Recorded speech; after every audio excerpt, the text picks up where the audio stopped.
If you have a dryer that only buzzes or hums when you press the start button, then you're going to want to stay tuned to this video. There's only a couple things that could go wrong.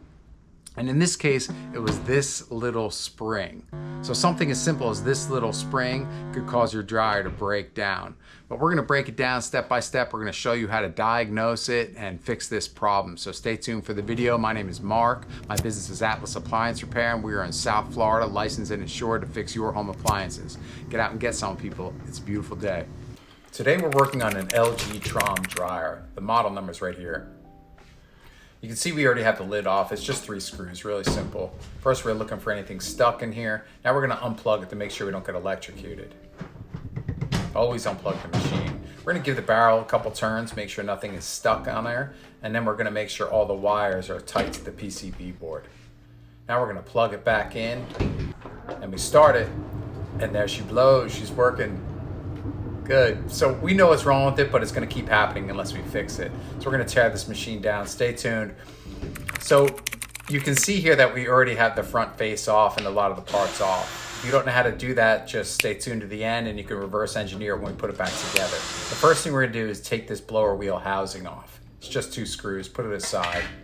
And we're going to get an adjustable wrench on the outside edge of the motor spindle here. And then we're going to take a 13 millimeter socket and we're going to put that on an extension. Now this is a reverse thread, so it means to loosen it, we're going to turn it to the right. There, we got it loose, and we're just going to use this ratchet to loosen it up. Remember, reverse thread to the right to loosen it. So there's your nut, and there's 2 washers here. There's one oblong rectangle shaped washer, and then there is a lock washer. Get those and put those aside for later when we put it back together again. Now there's 2 locking tabs here. You can get your ratchet just like that. That's how I like to do it. See that little hook? You get your ratchet inside that hook and use the torque to pull back. There's another one just like it over here. Same method. Get the socket on that hook, lever it back, and it comes right off. You see the little hook there? Get your socket right on that.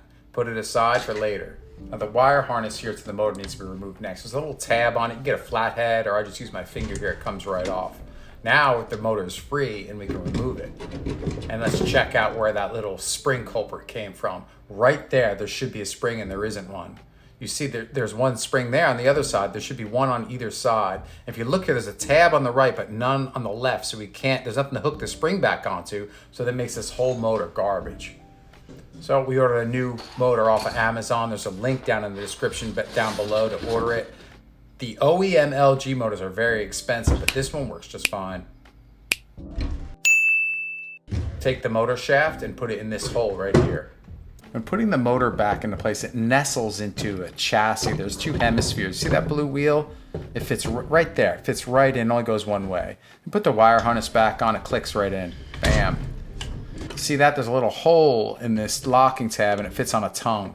You're going to want to put a lot of pressure in here. You might want to wear gloves or use something so you don't get hurt, but here, click right in. Give it a little shake. Make sure it's secure. The second one goes on the same way. There's that little hole, and you see the tab right there? Put that hole in the tab, and then a lot of pressure here. Bam, right into place. Give it a nice shake, make sure everything's secure. Nice. There's nothing left to do but to put it back together here. Now, if you didn't know how to take this thing apart, you're going to want to pay attention here for the next 5 minutes or so to learn how to put it back together. This rectangle shaped washer fits in, but you might have to spin the wheel a little bit to make it fit. Don't forget the lock washer, very important. Get that lock washer on. And then the reverse thread nut. Good, just spin it on by hand. You're going to tighten it to the left. So it's a reverse thread. We tighten to the left here. You want to get that 13 millimeter on the extension. Get it prepared. And then we're going to take an 11 millimeter wrench. And we can't use the adjustable on this one because the new motor, it's got a little space in between that white plastic part. You see that? Just give it a little turn and that wrench will fit right on. If you rotate it, the wall there will brace it and then you won't have to hold it. Get your 13 millimeter on it, and we're going to turn it to the left, the reverse thread, to tighten it. Don't forget it's a reverse thread, and really crank down on this thing. You're going to want to get this really tight.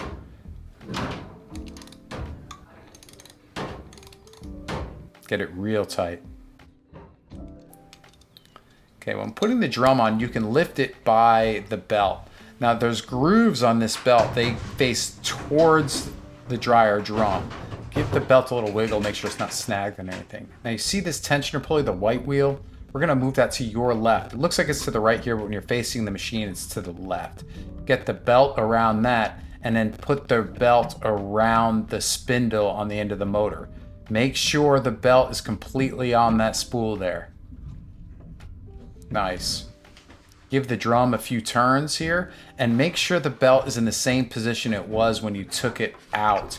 It leaves marks, so it's easy to tell. And spin it around 360 and make sure it's in the same spot. Good, next we're gonna put that blower wheel cover back on. Same 2 screws, simple as a pimple. Cool, once that's in place, we're gonna take the bulkhead. I like to put these bulkheads on like a book. I put the 2 left tabs on first, and then I close it like a book. See, get those tabs on just like that, they drop right into place. Then I brace the machine from the right. And when doing this, make sure the drum is resting on those rollerblade wheels.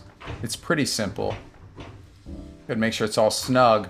Then we can't forget, okay, I'm giving it a couple turns here, you can see that. And you can't forget this moisture sensor. Definitely don't forget to plug that in. Now there's 4 screws to secure the bulkhead.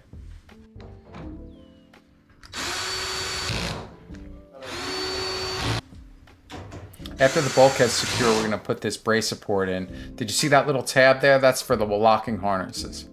And you see these little tongues? They fit in these grooves. Just squeeze it, snap it in. It's very straightforward. And then we're gonna secure that. Oh yeah, don't forget the door lock. The door lock wire, that goes underneath. And then these 2 screws secure that.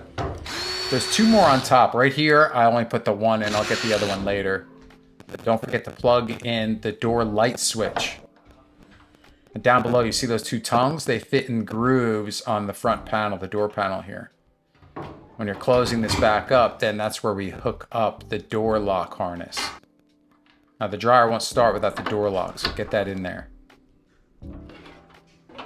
4 screws here.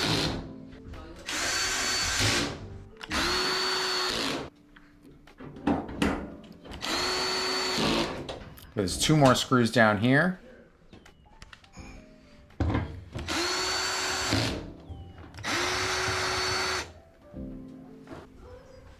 And then there's that screw we forgot earlier. Nice, everything's tight. Now we're gonna snap that user interface and PCB back in. It's just plastic tabs, it snaps right in. There are 2 screws that secure this, 1 on either side.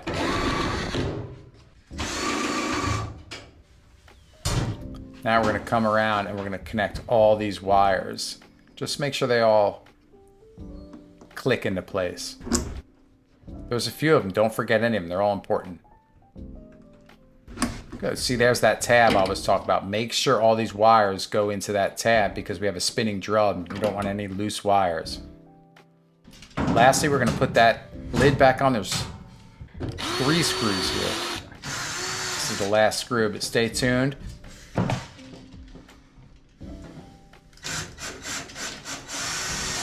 Thanks for staying to the end of the video. Now that motor, the OEM, runs over $200, but on Amazon you can find some knockoff ones that work perfectly well. That's what I used in this one for about $86. Click in the link below in the description, you can get that. Now if you found this content useful, please hit that like button, comment if you have any questions, and subscribe. Get out and get some, people. It's a beautiful day.